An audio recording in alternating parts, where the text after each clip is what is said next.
Салам достор, менин каналыма кош келдиңиздер.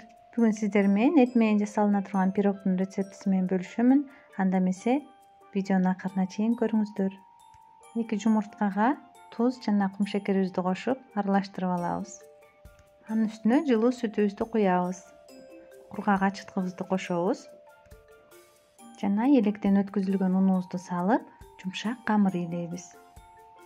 Мен эритилген сары майды коштум. Эгер кааласаңыздар, суюк май кошсоңуздар да болот. Камырыбызды ээлеп алган соң, үстүн жаап, 1-1,5 саатка жылуу жерге экиси көтөрүлгөнчө коюп коебуз. Камырыбыз көтөрүлгөнчө пирогдун салмасын даярдаганга киришебиз. Мен 2 пиязды миксердин жардамы менен жакшылап эзип алдым. Менде бул жерде уйдун колго тууралган эти. Этибиздин үстүнө пиязды татымына жараша туз, мурч, кориандр кошуп аралаштырабыз. Мен бүгүн бир аз зире да коштум. Эгер сиздерге жакпаса, кошпой койсоңуздар да болот.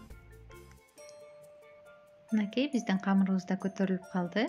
Камырыбызды теңдей экиге бөлөбүз. Камырыбызды жайып баштайбыз. Мен камырдын астына пергамент кагазын төшөп алдым.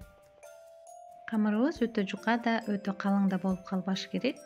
Орточо калыңдыкта жайып алабыз. Жайылган камырыбыздын ортосуна ушундай тарелканы коюп, изин түшүрүп алабыз. Четтерин видеодогудай кылып кыркып чыгабыз. Фаршыбызды камырыбыздын ортосуна жеткизбей, тегиздеп салып чыгабыз.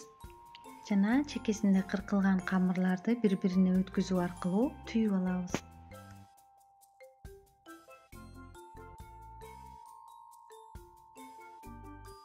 Пирогубузду түйүп жатканда камырдын учун жакшылап бекитиңиздер, болбосо бышып жатканда көтөрүлүп чыгып кетиши мүмкүн.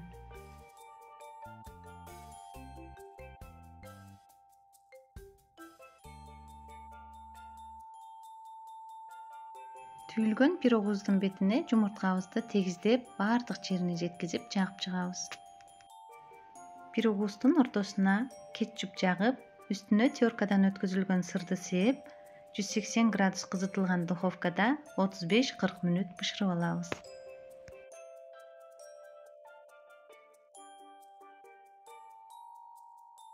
Мынакей достор, биздин пирогубуз бышып чыкты. Азыр кесип, сиздерге ичин көрсөтөмүн. Пирогубуздун камыры да өзгөчө, ортосунда сыры менен өтө даамдуу болуп чыкты. Сөзсүз түрдө үйдө жасап көрүңүздөр.